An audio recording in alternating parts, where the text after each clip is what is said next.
Mudah-mudahan Pak Polisi, Pak Jaksa bisa terketuk hatinya membebaskan Gus Nur. My God, gimana? Kalau memang bebas karena benar, bukan karena diketuk pintu hatinya, karena hukum. Gitu saudaraku. Barakallah. Takbir. Allahu Akbar. Gitu saudaraku ya, jangan berharap kepada manusia. A'udzu billahi minasy syaithanir rajim. Laqad ja'akum rasulun min anfusikum azizun 'alaihi ma 'anittum عليه ما عنتم حريص عليكم بالمؤمنين رؤوف رحيم. Saya teringat sebuah ayat Al-Quran, waman asanu qawlan mimman da'a wa amilan sholihan wa qalu innani minal muslimin. Nah, saya menarik Gus Dur itu ketika ada diskursus tentang khilafah itu anti NKRI, anti memecah belah, kemudian nanti dibubarkan, bubarno PDIP begitu. Dan terakhir Gus Dur katakan, akulah khilafah, aku khalifah. Apa? Gus Dur sendiri bagaimana sih memahami dakwah, terutama khilafah itu? Kok Gus Dur kok bisa langsung kemudian memberikan pembelaan kepada ajaran Islam khilafah ketika itu? Padahal dulu mungkin Gus Dur belum ketemu dengan Ormas HTI ketika itu mungkin ya. Karena selama ini kan khilafah dianggap dakwahnya Ormas HTI, walaupun sebenarnya khilafah itu adalah ajaran Islam. Maka Gus, tolong dijelaskan. Oke, sebelum saya masuk ke situ, saya ingin ke Gus Nawawi dulu ya, dan ke yang lain-lain terutama. Mohon maaf banget Gus Nawawi sama yang lain-lain ini. Kalau bisa, nggak usahlah lagi berharap kepada manusia, nggak usahlah berharap kepada penguasa. Saya mengetuk pintu hati penguasa, nggak usahlah diketuk pintu hati penguasa itu. Mereka sudah nggak punya hati, apanya diketuk. Kan masih ada ini orang-orang di medsos itu, saya mengetuk pintu hati nurani, siapalah presiden, nggak usah diketuk, udah berhenti berharap kepada manusia.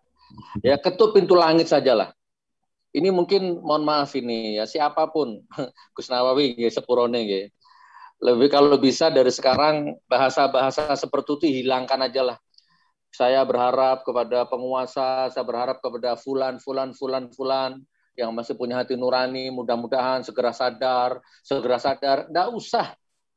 Mereka nggak akan sadar. Langsung ngetuk ke pintu langit aja sudah, insya Allah. Ya, jadi jangan berharap. Jadi kalau nanti ada tanah digusur, misalkan di sana di Antabrata, tanah digusur, tiba-tiba yang punya tanah nangis, mohon raja, ini raja, tolong, aku mengetuk pintu hatimu, tanahku digusur. Oh, yang gusur tuh raja itu kok malah kamu minta tolong sama raja itu, gimana kan gitu? Analoginya begitulah, gitu ya. Berhenti mengetuk pintu hati penguasa, berhenti. Putus hubungan aja ya. Talak 3 lah bila perlu gitu ya. Langsung langit aja, langsung Allah gitu. Ya, berhenti berharap kepada semua oknum ya, berhenti kepada oknum hukum, oknum hakim, oknum jaksa, oknum menteri, oknum polisi, berhenti. Nah, dinasti oligarki apa itu, berhenti, langsung ketuk pintu langit. Semoga masih ada yang berketuk hatinya Habib Rizik dibebaskan. Aduh, justru merendahkan martabat Habib Rizik. Ya, justru merendahkan harga diri Habib Rizik. Menghina hiroh perjuangan saya kalau gitu. Jangan berharap kepada manusia, berharap kepada Allah. Mudah-mudahan Pak Polisi, Pak Jaksa bisa terketuk hatinya membebaskan Gus Nur. My God, gimana? Kalau memang bebas karena benar, bukan karena diketuk pintu hatinya, karena hukum. Gitu saudaraku. Barakallah. Takbir. Allahu Akbar. Gitu saudaraku ya, jangan berharap kepada manusia. Assalamualaikum warahmatullahi wabarakatuh. Bismillahirrahmanirrahim.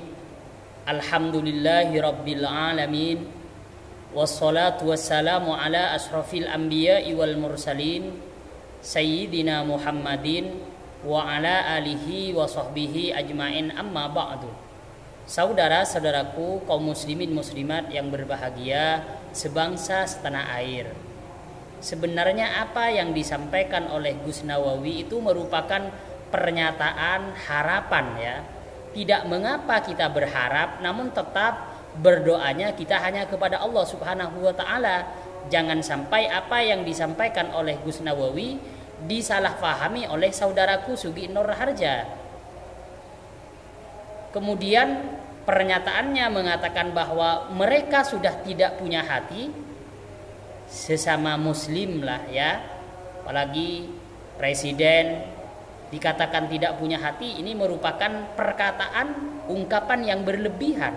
Seharusnya sebagai bangsa, sebagai rakyat, mentaati pemimpinnya itu sebuah kewajiban.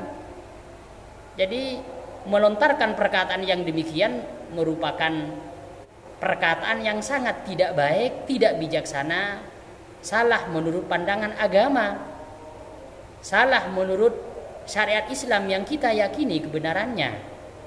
Tentunya ketika seseorang diberikan cobaan oleh Allah Subhanahu wa taala, kita terus berproses dengan perbuatan yang lebih baik lagi agar tidak terulang kembali. Yang ketiga harus saya sampaikan, jika meminta seharusnya memang kepada Allah Subhanahu wa taala, karena Allah sangat marah kepada seseorang yang meminta kepada selain Allah Subhanahu wa taala. Tentunya saudaraku juga paham, bahkan dalam sebuah kitab dijelaskan, dalam kitab Kifayatul Atqiya dijelaskan, la tas'alanna bani ya adam hajatan wasalil ladzi abwabuhu la tuhjabu. Mintalah kamu, jangan sampai kamu memohon meminta kepada anak Adam. Wasalil ladzi abwabuhu la tuhjabu, mintalah kepada zat yang pintunya tidak pernah ditutup. Wallahu yaghdabu in tarakta su'alahu wa bani adam hina yus'al yaghdabu.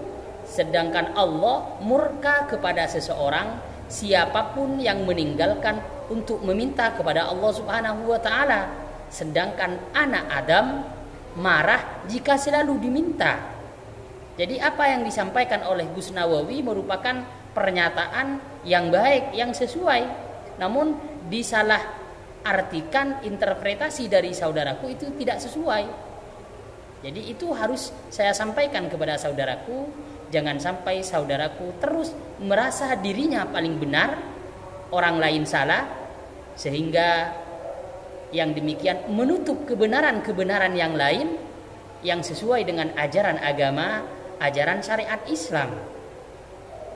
Yang terakhir, pesan saya kepada saudaraku, belajarlah untuk menjadi lebih dewasa, lebih bijaksana dalam menyampaikan pesan, apalagi di media sosial, karena apa yang kita sampaikan akan ditonton banyak umat, ditonton generasi bangsa ini, sehingga jika apa yang kita sampaikan salah, tidak sesuai, keluar dari ajaran Al-Qur'anul Karim, hadis Rasulullah Shallallahu Alaihi Wasallam juga bertentangan dengan ijma dan qiyas, maka konsekuensinya akan memberikan dampak pengaruh kepada orang lain yang tidak baik pula.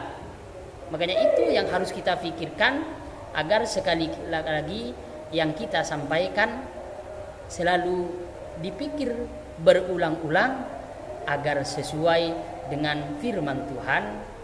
Mohon maaf sekali lagi, saya meluruskan ini sebagai bentuk cinta saya, kasih sayang saya kepada saudaraku, agar apa yang dilakukannya jauh lebih baik lagi, lebih bermanfaat lagi, jauh lebih diambil faidah oleh orang lain, khususnya bagi orang yang menontonnya. Itu saja pesan dari saya. Ihdinas siratal mustaqim, siratal anbiya'i wal mursalin. Assalamualaikum warahmatullahi wabarakatuh.